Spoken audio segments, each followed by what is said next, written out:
الله الرحمة والأرض وذكرنا سجمك جهان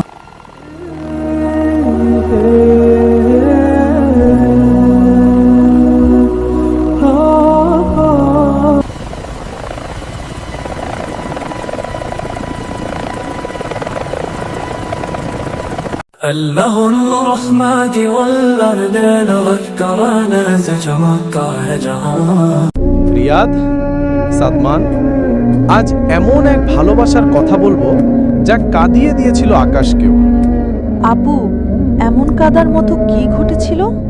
সাহাবী হযরত বিলাল রাদিয়াল্লাহু আনহু, নবীজির মুয়াজ্জিন। তার কণ্ঠে যখন আজান হতো মদিনার বাতাস যেন থেমে যেত।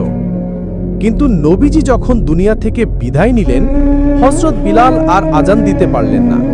প্রতি আশহাদু আন্না মুহাম্মাদা রাসূলুল্লাহ বলার সময় তার কণ্ঠ কান্নায় ভেঙে যেত।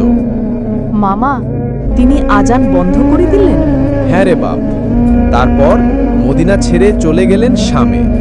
সিরিয়ায় একদিন নবীজিকে স্বপ্নে দেখলেন।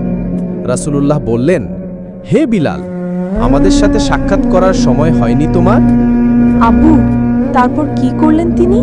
ভোর হতেই হযরত বিলাল ঘোড়ায় চড়ে ছুটলেন মদিনায়। আবার সেই পুরনো মিম্বারে দাঁড়িয়ে দিলেন আজান। যখন বললেন আশহাদু আন্না মুহাম্মাদা রাসূলুল্লাহ, মদিনার পুরো শহর হাউমাউ করে কেঁদে উঠল। মানুষ জানত আজ আজান হচ্ছে, কারণ বিলাল আবার তার প্রিয় হাবিবের দেশে ফিরেছেন।